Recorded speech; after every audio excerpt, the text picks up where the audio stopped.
नमस्कार दोस्तों, mentor fluent YouTube channel पर मैं समय हूँ पुस्तक के हिंदी ऑडियो बुक समरी में आपका स्वागत है। एपिसोड 5, आपके द्वारा आपके जगत का निर्माण।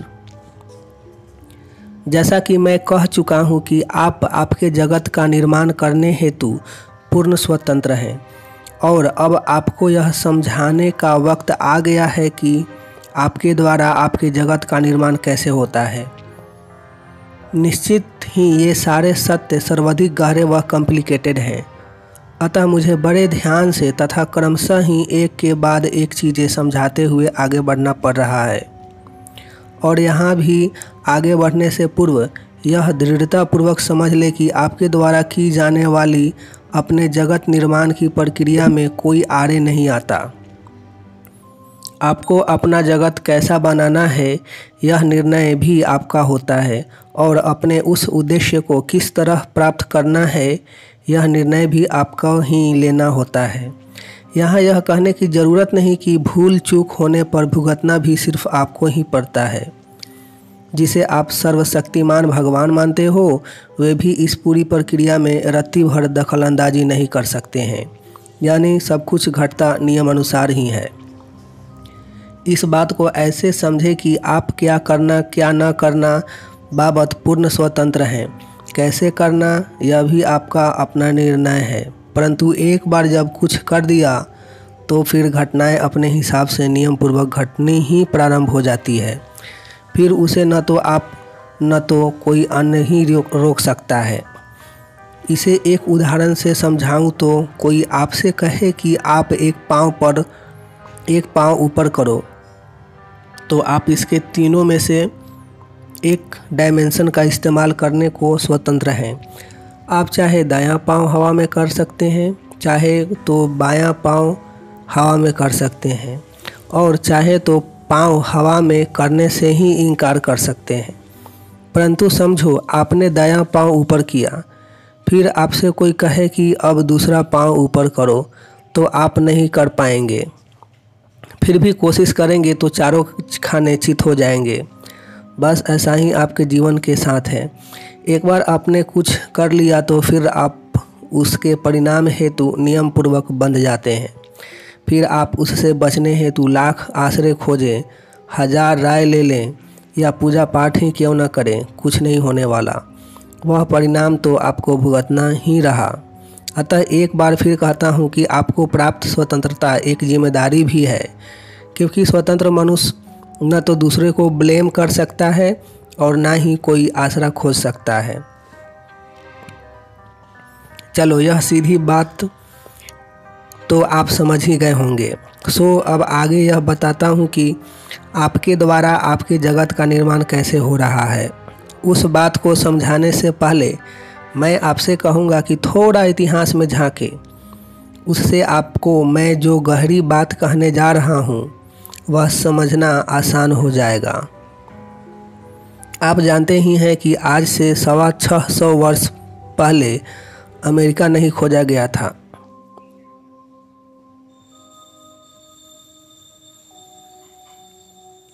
तो क्या उस समय अमेरिका जगत में नहीं था? अवश्य था, परंतु बचे हुए विश्व के लिए वह अस्तित्व में नहीं था और न ही बचा हुआ विश्व अमेरिका के लिए अस्तित्व में था।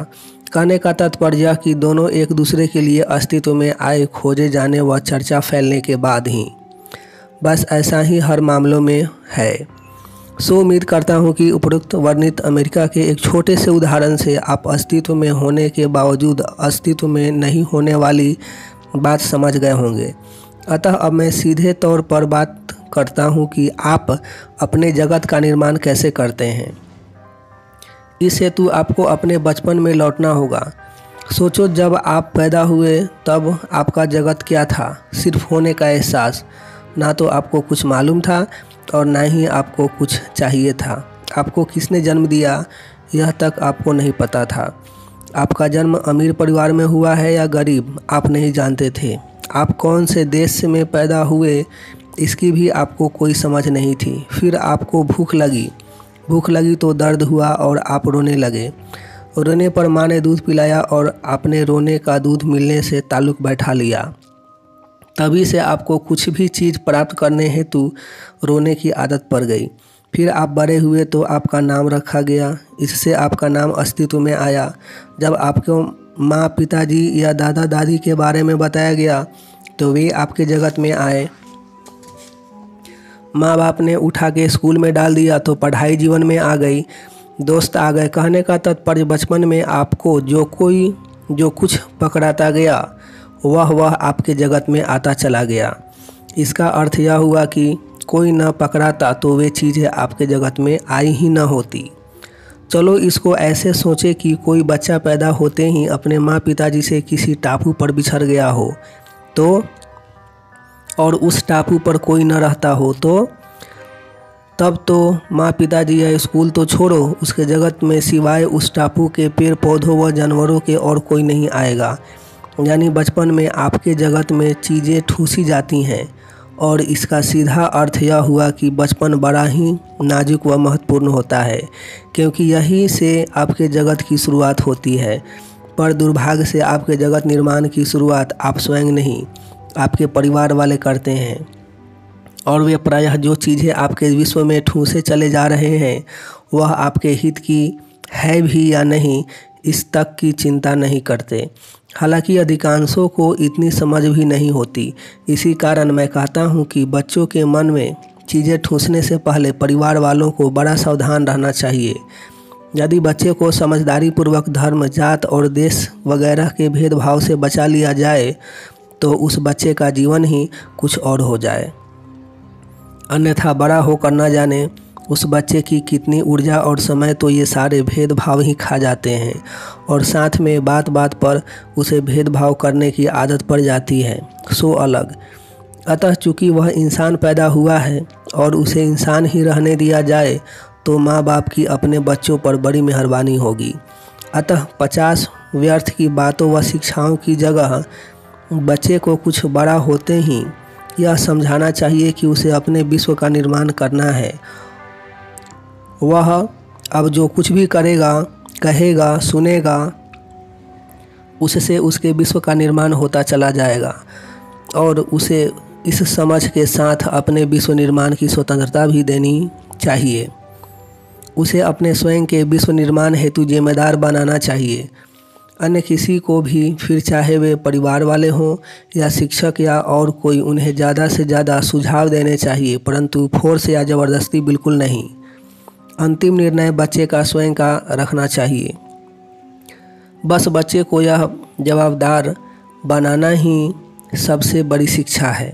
खैर, फिर बच्चे के जगत का स्कूल जाकर और तेज़ी से विकास होना शुरू हो जाता है। जो चीज़ें उसे वहाँ पढ़ाई जाती हैं तथा वहाँ मित्रों के साथ जो कुछ भी बातें करता है वे सब उसके जगत में आती चली जाती है।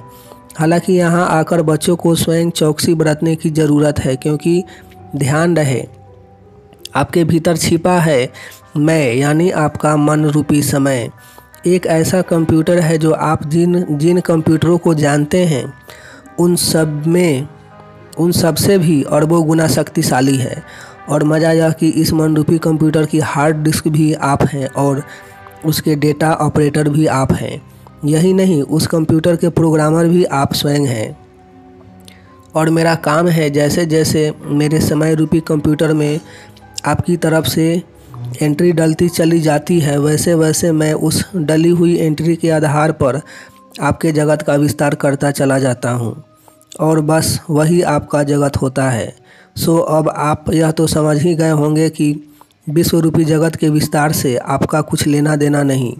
उस जगत में जो और जितना हो, जरूरी नहीं कि वह आपके जगत में भी हो ही।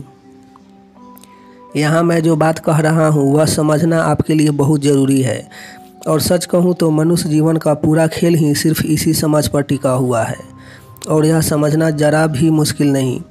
थोड़ा सा ध्यान देने पर आपको अपने भीतर एक विशाल कंप्यूटर होने का एहसास हो ही जाएगा। फिर जल्द ही आपको यह एहसास भी हो जाएगा कि उसमें एंट्री डाले बगैर आपके विश्व में कोई चीज़ नहीं आ सकती, और यह भी कि उसमें एंट्री डालने या नहीं डालने पर आपका पूरा एकाधिकार है। आप चाहे तो एंट्री अपने कंप्यूटर में डाल सकते हैं, और चाहे तो दूसरों के हज़ारों प्रयासों के बावजूद उनकी एंट्री को अपने कंप्यूटर में जाने से रोक सकते हैं। इसका सीधा अर्थ यही हुआ कि जो चीज़ें आप अपने विश्व में नहीं चाहते उनकी एंट्री न खुद डालें और न ही दूसरों को डालने दें। बस वे चीज़ें आपके विश्व में आएंगी ही नहीं।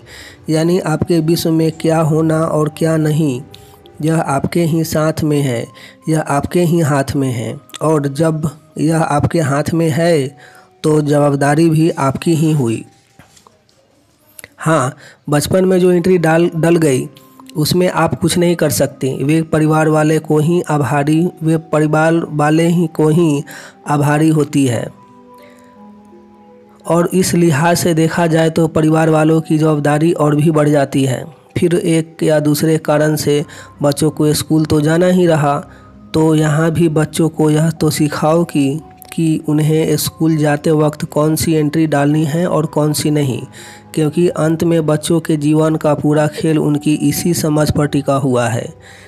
एक बार उन्हें कौन सी एंट्री डालने से उनके विश्व पर क्या प्रभाव पड़ता है यह समझ आ जाए तो वे अपना विश्व जैसा चाहते हैं वैसा बना सकते हैं।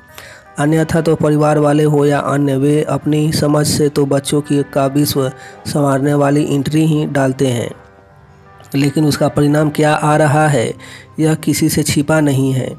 और यदि आप भी वाकई अपना जीवन संवारना चाहते हैं तो सबसे पहले आप यह बात अच्छे से समझ लें कि आपका अपना एक पूर्ण स्वतंत्र विश्व है जिसका निर्माण आप स्वयं करते हैं। और इसका निर्माण आप कैसे करते हैं यह समझने हेतु सोचो सिर्फ इतना ही कि विश्व रूपी जगत में अरबों चांद तारे हैं, परंतु आपके जगत में उतने ही हैं जितने आपकी आँखों को दिखाई देते हैं या जिनके बारे में आपने पढ़ रखा है। परंतु वे तारे किस किस गैस से बने हैं या वहाँ क्या क्या और है यह आप नहीं जानते। सो ये सारी बातें आपके जगत में नहीं हैं। आप जानते ही हैं कि ब्रह्मांड में जितने तारे और मालूम हैं वास्तव में उससे हजारों लाखों गुना ज़्यादा ही मौजूद हैं, फिर भी वे आपके जगत का हिस्सा नहीं हैं। यहाँ मेरे कहने का मूल तात्पर्य यह कि आसमान हो या धरती, ज्ञान हो या काव्य, जहाँ भी जो कुछ भी चाहे जितना क्यों न हो, परंतु उनमें से कुछ भी अपने आप आपके जगत में नहीं आता। आपके जगत में तो वह तभी आता है जब आप अपने कंप्यूटर में एंट्री डाल उसे अपने जगत में ले आते हैं। और आपका यह एंट्री डालना आँख, कान या दिमाग कहीं से भी हो सकता है। बाकी यह स्पष्ट समझ लो कि आपके विश्व में कोई वस्तु, व्यक्ति या विचार आपके एंट्री डाले बगैर नहीं आ सकते हैं। पूरा वृंदावन मिलकर भी कृष्ण के कंप्यूटर में इंद्र पूजा की एंट्री नहीं डाल सका। तमाम फोर्स मिलकर भी क्राइस्ट के कंप्यूटर में यहूदी होने की या बुद्ध के कंप्यूटर में हिंदू होने की एंट्री नहीं डाल सका।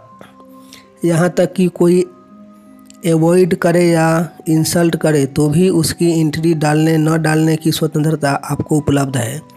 आप न डालें, आपको क्रोध नहीं आएगा, आपको न बुरा लगेगा न उदासी पकड़ेगी। सो इस डेटा एंट्री डालने पर जो आपका एक अधिकार है उसे पहचानें। मन रूपी कंप्यूटर में ज़रूरत से ज़्यादा डेटा डालने पर उसकी हार्ड डिस्क करप्ट हो जाती है। शायद अब आपको एहसास के इस करिश्मे का कुछ अंदाज़ा हो ही गया होगा। अब आपको यह बात समझ में आ ही गई होगी कि अपना विश्व आप स्वयं बनाते हैं। और यदि वाकई समझ आ गया हो तो सोचो यह कि इतना बड़ा विश्व रूपी जगत होने के बावजूद आपको अपना एक जहां अलग से बनाने की स्वतंत्रता क्यों मिली हुई है। चलो, यह तो उस एहसास का खेल और उसकी महानता हुई और उसकी चर्चा भी मैं करूँगा ही, परंतु समय आने पर। अभी आपके परिप्रेक्ष्य में तो यह है कि आपके लिए यह अपने आप में एक अवसर है और आपको चाहिए कि आप इस अवसर को भुनाते हुए जहां बड़ा ही यादगार व प्रेरणादायक बनाएं। परंतु दुर्भाग्य से यह हो नहीं पाता। हजारों में एकाध ही अपना जहां खूबसूरत बना पाते हैं। ऐसा क्यों? इसके कई कारण हैं। प्रथम तो यह कि अब तक मनुष्य को यह मालूम ही नहीं है कि उसका जहां वह खुद बनाता है, वरना शायद यह जिम्मेदारी वह अच्छे से निभा ही लेता। परंतु चलो, अब तो यह समस्या हल हुई और अब जब आपको मालूम पड़ ही गया है तो आपको अपनी जिम्मेदारी का एहसास भी हो ही गया होगा। और उम्मीद करता हूँ कि जिसे जिसे यह एहसास हो जाएगा वह सही दिशा में प्रयास शुरू भी कर देगा। अब यदि मनुष्य के जहाँ का इस कदर बिगड़ जाने का दूसरा कारण कहूँ तो वह कुछ ज़्यादा ही खतरनाक है, और वह यह है कि इससे पहले कि बच्चा अपने कंप्यूटर में एंट्री डालने जितना बड़ा हो जाए, उससे पहले ही उसके परिवार वाले उसमें हज़ारों तरीके की एंट्री डाल चुके होते हैं, और अधिकांशतः यह डाली गई एंट्री उसको जगत से जोड़ने की बजाय तोड़ने वाली होती है। धर्म, जाति व समाज के नाम पर जमाने भर के भेदभाव उसमें डाल दिए जाते हैं। एक आश्चर्य की भाव के साथ पैदा हुए बच्चे के कंप्यूटर में जाने क्या क्या एंट्री उसके परिवार वाले डाल देते हैं, और फिर थोड़ा बड़ा होते ही बच्चों के मन में महत्वाकांक्षाओं और मर्यादाओं की दूसरी 1000 एंट्री भी डाल दी जाती है। बस बच्चे का सत्यानाश हो जाता है। मस्ती से खेलते कूदते बढ़ रहा बच्चा अपने प्रेम और क्रोध की ऊर्जा के बल पर जीवन को बढ़ाने वाले गुण जैसे ध्यान, आत्मविश्वास, दृढ़ता, उत्साह आदि अपने में पनपना शुरू ही करता है कि उसके कंप्यूटर में उटपटांग डेटा डालकर अपने ही परिवार वालों द्वारा न सिर्फ उसे विकृत करना प्रारंभ कर दिया जाता है, बल्कि उसके जहां में 1000 अनावश्यक चीज़ें भी घुसेड़ दी जाती है। छोटे बच्चे की निर्दोष मस्तियाँ तथा कभी न खत्म होने वाली ऊर्जा को संसार की सबसे खूबसूरत वस्तु होती है। वह तो इन एंट्री की बाढ़ में दबकर जाने कहाँ खो जाती है। यानी मनुष्य की नासमझी के कारण बच्चे की दुर्गति यह हो जाती है कि वह अपने कंप्यूटर में डेटा डालने जितना बड़ा हो, उससे पहले ही उसकी खाली हार्ड डिस्क डेटा डाल कर भर दी गई होती है। उससे भी खतरनाक हालत तो यह कि उसे भी गलत डेटा डालना सिखा दिया गया होता है। वरना तो आप सभी जानते हैं और शायद मानते भी होंगे कि छोटे बच्चे को खेलते देखने से बड़ा सुख विश्व में कुछ नहीं होता। उनको बड़े होते देखना अपने आप में कुदरत का सबसे बड़ा चमत्कार होता है। एक छोटा बच्चा घर के आंगन में खेलता है तो पूरा घर मस्ती से भर जाता है। उसका तुतला के बोलना, मिट्टी से खेलना, उसका जिद करना, उसका परेशान करना सब कुछ दिल को छूने वाला होता है। ऐसा क्यों होता है? क्योंकि बच्चे में मेरी गति बहुत तेज़ होती है। उसका समय तेज़ी से कट रहा होता है। आप भी याद करो कि आप पैदा होने से 5-6 वर्ष के कब और कैसे हो गए, बस घनाघन हो गए। यानी वह सब कुछ आपको एक सपना सा महसूस होता है। हालांकि फिर जब घर वाले आपके कंप्यूटर में डेटा डालना शुरू हो जाते हैं तो समय इस कदर धीमा हो जाता है कि आपकी सारी मस्तियाँ छू हो जाती है, और फिर आगे चलकर स्कूल में जाते ही आपकी और बुरी गति कर दी जाती है। वहाँ तो ज़माने भर के डेटा आपके कंप्यूटर में डालते चले जाते हैं। आप भी बड़े उत्साह से सारे डेटा को भीतर जाने देते हैं। सोचते हैं ज्ञान बढ़ रहा है, लेकिन ज्ञान कितना और क्या बढ़ रहा है यह तो आप जाने, परंतु ज़माने भर के डाले गए इन उटपटांग डेटा के कारण आपके मनरूपी कंप्यूटर की हार्ड डिस्क अवश्य भरती चली जाती है, और यह भर रही हार्ड डिस्क आपके जीवन में मेरी गति को धीमा करती चली जाती है। फिर उसके परिणाम स्वरूप आप में से जीवन को बढ़ाने वाले तमाम गुण जैसे ध्यान, उत्साह, आत्मविश्वास वगैरह कमज़ोर पड़ने शुरू हो जाते हैं। यही नहीं, इसके परिणाम स्वरूप आप विकृत होना भी शुरू हो जाते हैं। आप में चिड़चिड़ापन, बोर्डम, फ्रस्ट्रेशन वगैरह भी पनपने शुरू हो जाते हैं, और फिर बड़े होते होते तो आप अपने कंप्यूटर में इतना डेटा डाल देते हैं कि आपकी हार्ड डिस्क ही करप्ट हो जाती है।